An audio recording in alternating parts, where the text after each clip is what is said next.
lot of students recently have come and seen me because they're struggling to compress the golf ball. Now, the most common reason for this was that their low point, the lowest part of the golf swing, was directly at the golf ball, the bottom part of the golf swing. Now, one of the main things that tour players do so well is to be able to get the bottom of their golf swing, their low point, around 3 to 4 inches past the golf ball. This ensures that the club is hitting the golf ball first and compressing the golf ball and hitting the turf afterwards, as opposed to behind, where we see that ground contact first more often. And to be able to get this low point 3-4 inches past the golf ball, the thing that could change everything for you, turn you from someone who really struggles with ball striking to incredible ball striking very quickly, is all to do with the way the trail arm, the right arm, works in your downswing. So we're going to cover the difference between the way amateurs tend to use their right arm versus what great players do that actually works, but most importantly, how you can add what actually works into your own golf swing, because anyone can do these tips and drills I'm about to show you to really help you improve your ball striking. If you've watched some of my videos in the past and have returned to this one, thanks for tuning back into one of my videos. And if you're new to the channel, welcome. I'm Harry, a golf teacher professional, posting content like this every single week to help you lower your score. So do consider clicking that subscribe button if these tips and drills help you improve your ball striking. Now, just to kick things off, what we've got to understand is what amateur golfers tend to do. In fact, what a lot of the golfers that came to see me for lessons were really struggling with in their golf swings, that were causing those fat shots, those thin shots as well, which was, again, all to do with the way the low point was in their golf swings. Now, once they get to the top of the golf swings, what we tend to see happen in the downswing was that no matter whether they had their arms flared at the top of the golf swing, the club too laid off, too upright, or perfectly on plane, as they made their way into the downswing, one thing tended to happen with the trail arm that was causing that ground contact, causing the bottom of the golf swing to come out right at the golf ball. And this is all to do with the trail arm moving away from the body. So as they made the way into the downswing, what they were doing was allowing their elbow to move away from the body. Their whole arm started to disconnect from the body like this here. And doing this action here, you can imagine that's almost like a casting effect, isn't it? We're pushing the club out. We're pushing what would be our swing circle further out as we swing down into the golf ball. What's going to happen with this is it's going to push our swing circle back, and that's going to encourage the bottom of the golf swing to, of course, be right at the golf ball, if not further behind the golf ball, which isn't great when you're trying to hit your iron shots with a compressed strike. So the main difference that we see tour players do, all of them in fact, from the top of their golf swing, is they're able to allow this right arm, that trail arm, to work in a way that allows the arm to stay connected, but also their elbow here tends to stay ahead of the handle here as we reach this parallel point. Have a look at the difference between this setup here, just with my trail arm, and the one that we saw amateur golfers do, this one here.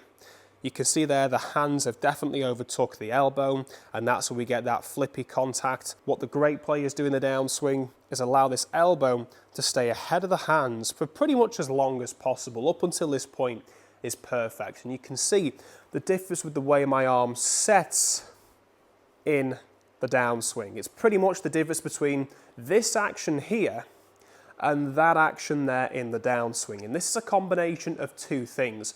One is the way the arm rotates in the downswing. This here is internal rotation of the right arm.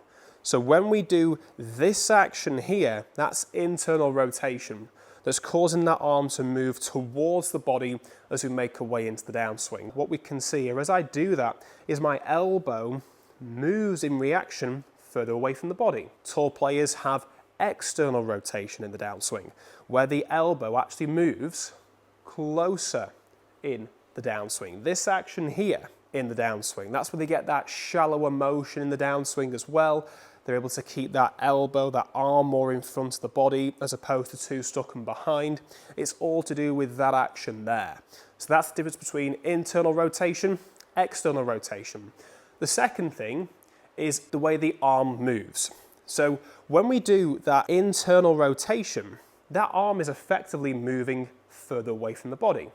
When we do internal rotation, the arm's actually moving close to the body.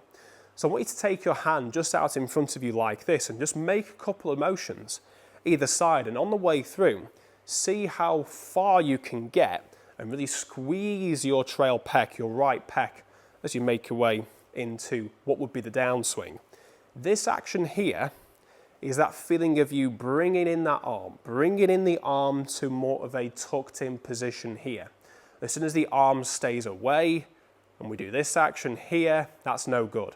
That's not going to help us get any power, but the main thing in this video, compression. So those two things there, being able to bring the arm nice and close to us, keeping everything compact, is going to make a big difference, and also more external rotation. External rotation and that arm staying more tucked in is going to push the club more forwards in the downswing. It's going to push the club more forwards to encourage the low point, as you could see them from that contact, well past the golf ball, that 3 to 4 inches mark that we see so many of the great players do. So let's just make sure you're in the correct position. So what I'm going to do here for that is just have the palm facing down, move the arm over so the palm's facing upwards, and then from there I can grip the club like so. This set position here just allows my arm to work better in the backswing, and it just makes things much easier for me to get into this position during the downswing.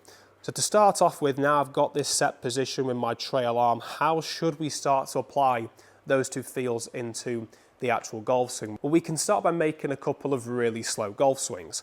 Really slow but full golf swings, just to really feel, right, what is that movement? What's the feel for me that's going to allow my arm to get into that externally rotated position on the way down, but also bringing the arm nice and close, squeezing that pec in the downswing.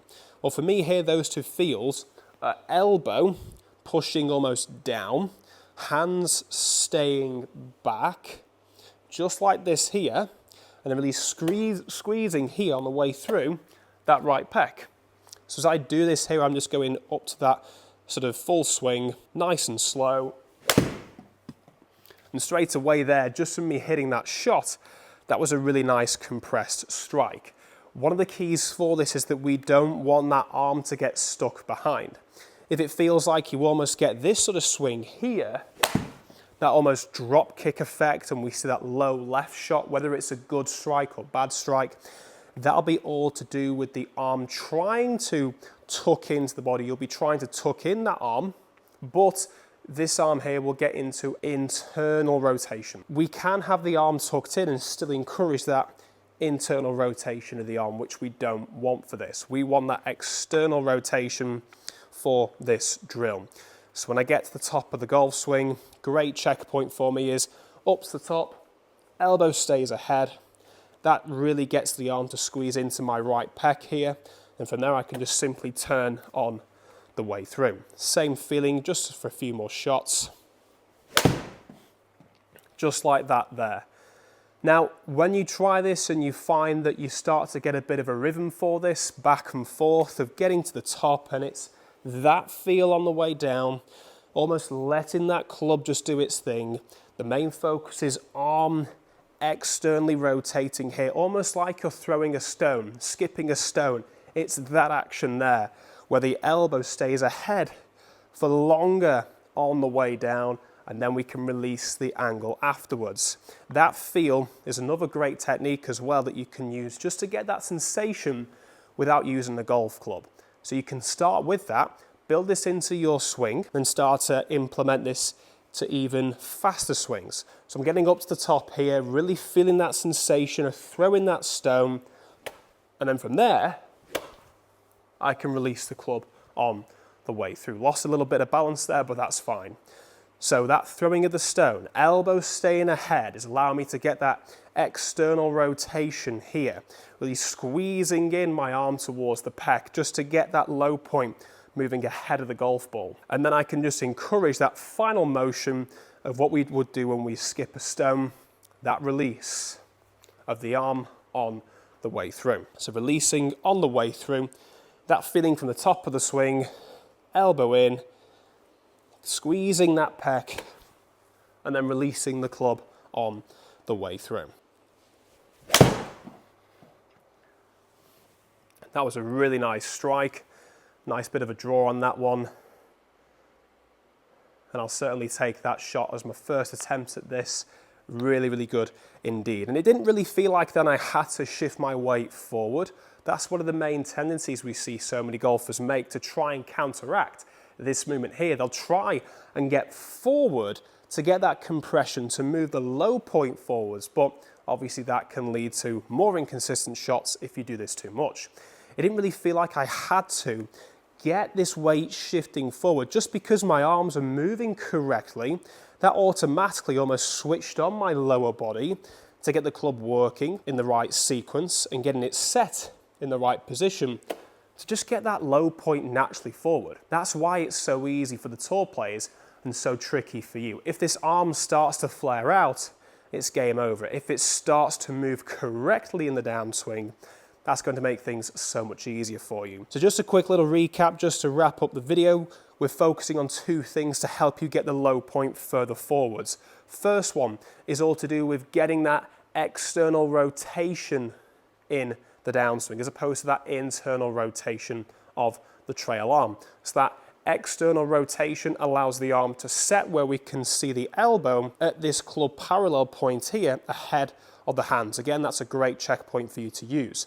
Second thing is all to do with allowing this arm to tuck in, to squeeze into the body, to really help you get that low point moving forwards in the downswing. And once you build this into full swings, you can really focus on obviously this effect here of skipping that stone on the way through and just allowing it just last minute there to release on the way through. So those 2 points are really going to help you get that low point forwards and strike the golf ball just like we see tour players do every time.